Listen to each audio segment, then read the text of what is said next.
Hello, good morning. This is Sakwesi Opong from Mid of Date Night. Thanks for joining us again today. Today, I'd like to talk about building a strong foundation for your marriage. Initially, we had wanted to title this Issues That Affect Marriage, but we wanted to put a positive spin on it. So I think building a strong foundation for your marriage is key. It's a great title, too. We'd like to take our reference from Matthew 7:25. It says, "The rain came down, the streams rose, and the wind blew and beat against the house. Yet it did not fall because it had its foundation on the rock." And here we're referring to the rock of Christ, which is critical in establishing our lives, our relationships, and everything we do on. I'd like to talk about three things today.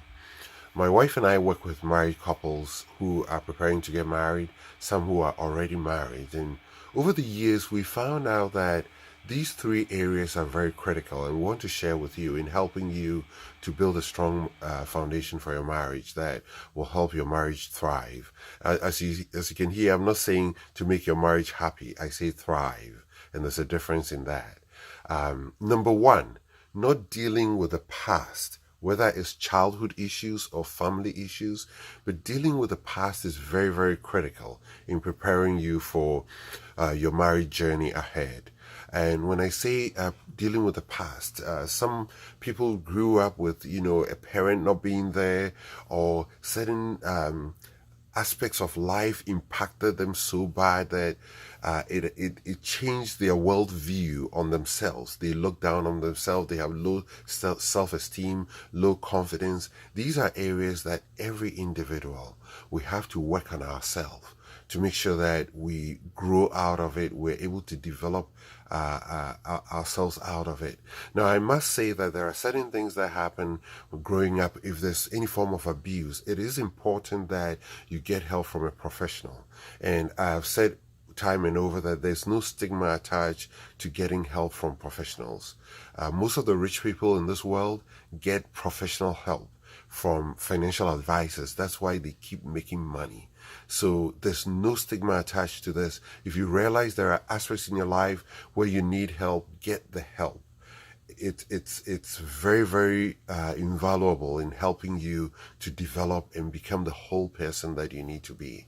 One aspect of this also in dealing with your past is going to God to help heal you of pain and anger and bitterness. All those things are things that we grow up with as a result of various things that happen in our lives. So dealing with all these issues is very critical, that you don't bring any of these baggages into your marriage. The next thing I like to talk about is not preparing for your marriage. My wife and I use resources from Les and Leslie Parrott, and they talk about how research has shown that people who spend 10 to 15 hours, couples who spend 10 to 15 hours preparing on resources, getting counseling and mentoring, do very well in their relationships.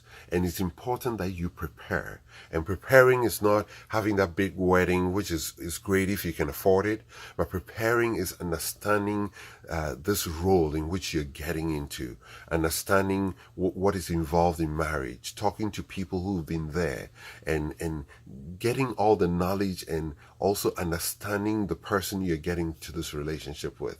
It's very, very important, the preparation you put towards this. What goals do you have? How do you want your marriage to look like? Setting goals and having some objectives for yourself is very critical. Now, the third area I like to talk about is not doing the work to keep your marriage going. We have seen over the years that people don't have mentors. People don't have mentors and people to give them an example of how a good marriage even looks like. Mentors are key. Mentors could be your parents, it could be family members, it could be some good friends that you have.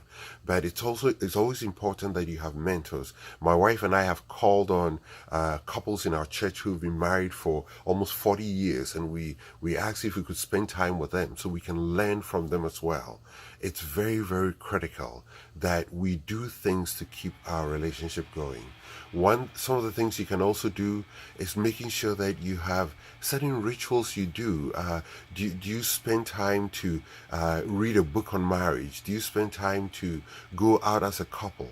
I am working on another post I'm going to do on how to prevent your children from impacting your marriage negatively, because children are a blessing, but some of us, we build our relationship around our children, and that's not the way. We have to build our homes around our marriage and not our children, because our children will leave and our marriage has to survive. It has to live on after our children have left.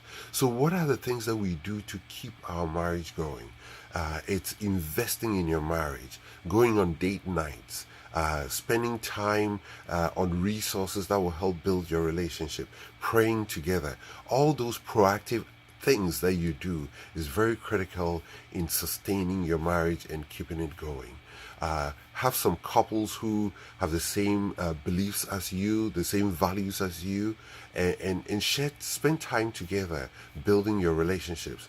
That has always been found to help a lot when it comes to making sure that we are establishing good foundations for not now, but also in the future for our marriages to develop. Thank you for joining us. God bless you and keep enjoying your marriages, and we'll be with you next time. Thank you.